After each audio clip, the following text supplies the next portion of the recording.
Assalamualaikum warahmatullahi wabarakatuh. Perkenalkan, saya Rizky Aprilia Nur Aziza dari kelas Manajemen C NIM 2102 1100118. Di sini saya akan menjelaskan tentang materi telaah pustaka. Definisi telaah pustaka atau kajian pustaka.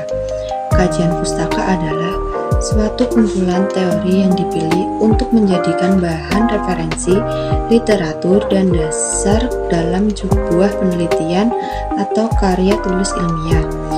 Kajian pustaka wajib ditulis untuk menunjang keakuratan dari penelitian, sebab pada bagian itu pemuat tentang uraian literatur yang menjadi pokok bahasan untuk menyelesaikan suatu permasalahan. Proses telaah pustaka dibagi menjadi 8. Yang pertama, menentukan variabel penelitian. Yang kedua, mengambil sumber referensi. Yang ketiga, menyortir referensi relevan. Yang keempat, mencari dan membandingkan variabel. Yang kelima, mengambil dan membandingkan variabel. Yang keenam, membaca topik penelitian. Yang ketujuh, memaparkan teori. Dan yang delapan, mencantumkan sumber dari referensi yang dikutip.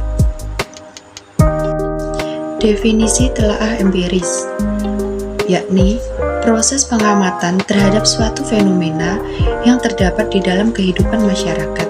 Empiris berasal dari kata empirisme, yaitu sebuah istilah dalam ilmu filsafat yang merujuk mengenai pengalaman sebagai sumber pengetahuan.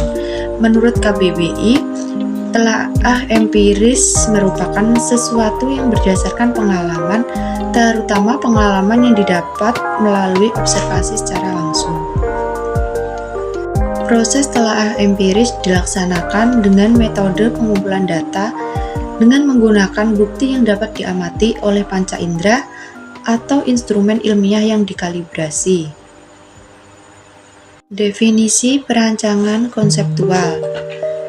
Perancangan konseptual adalah bagian dari proses perancangan yang mengidentifikasi permasalahan yang bertujuan untuk menentukan solusi secara prinsip, di mana hal ini dapat dicapai dengan beberapa tahapan, yaitu membuat daftar kebutuhan, mengidentifikasi masalah secara abstrak, membuat fungsi keseluruhan, membuat subfungsi, membuat solusi alternatif, melakukan pemilihan kombinasi, membangun konsep dan evaluasi konsep, sehingga didapatkan sebuah solusi konsep. Proses perancangan konseptual. Yang pertama, membuat skala penilaian. Yang kedua, menentukan nilai keseluruhan. Yang ketiga, membandingkan konsep yang telah dibuat. Pengertian hipotesis.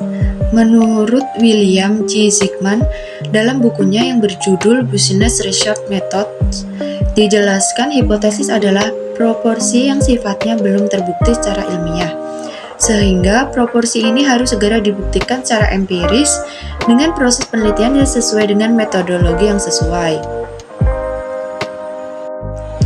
Jenis hipotesis.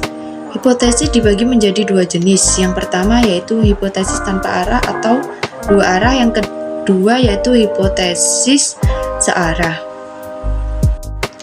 Cara menyusun hipotesis. Yang pertama, membaca dan menelaah beberapa konsep, teori, dan substansi yang menjelaskan mengenai variabel-variabel serta implikasi terhadap topik penelitian.